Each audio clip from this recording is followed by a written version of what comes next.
Before the first field was ever plowed, a single glowing coal cupped in human hands reshaped our world.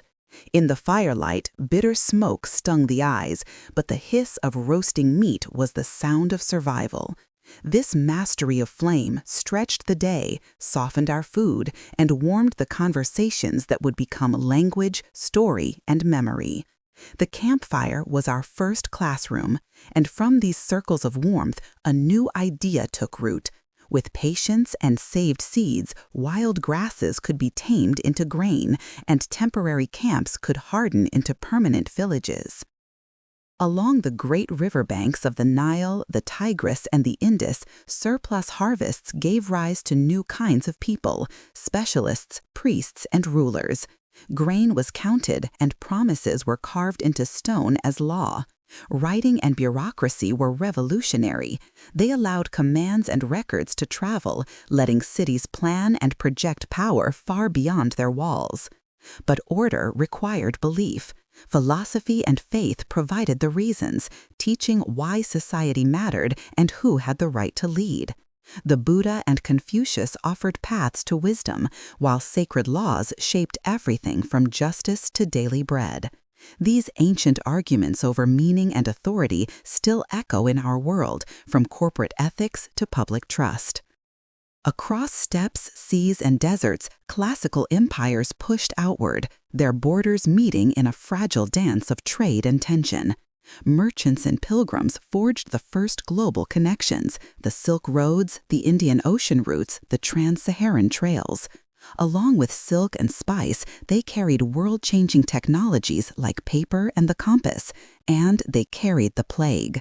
When a virus crosses an ocean today, or a new flavor transforms a city's cuisine, we are living a legacy written by these ancient travelers. These networks grew, but the world was not yet one. A great jolt was coming, one that would pull every shore into a single, uneasy encounter. In a German town, in the late autumn of 1517, a young man wipes ink from his knuckles. The air smells of wet paper and conviction.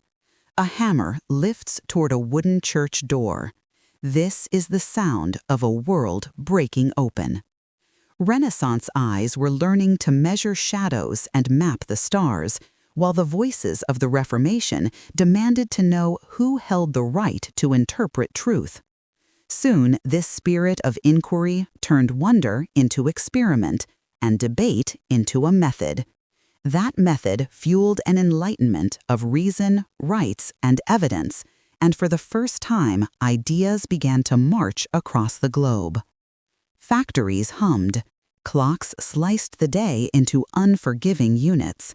Soot settled on brick as human labor was remade.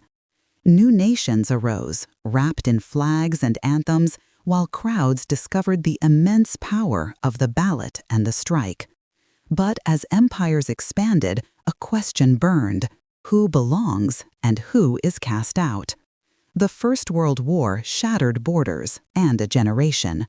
The Second obliterated cities and families. The horrors of genocide and total war forced humanity to forge new ethics, to build fragile tribunals, and to whisper an uneasy vow: never again. From the rubble, new orders were drafted, but the old divisions remained. Worlds that had once been held apart now collided.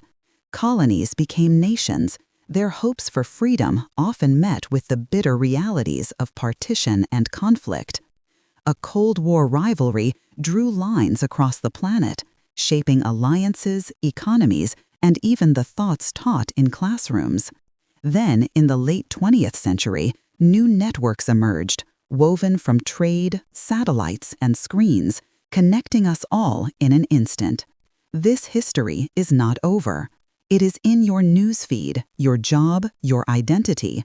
Genome editing tests our ethics, while artificial intelligence asks what it truly means to be present. Climate and pandemics ignore our borders, demanding a cooperation we are still struggling to learn. The story continues, and its next turn is already gathering force. We just haven't learned its name yet.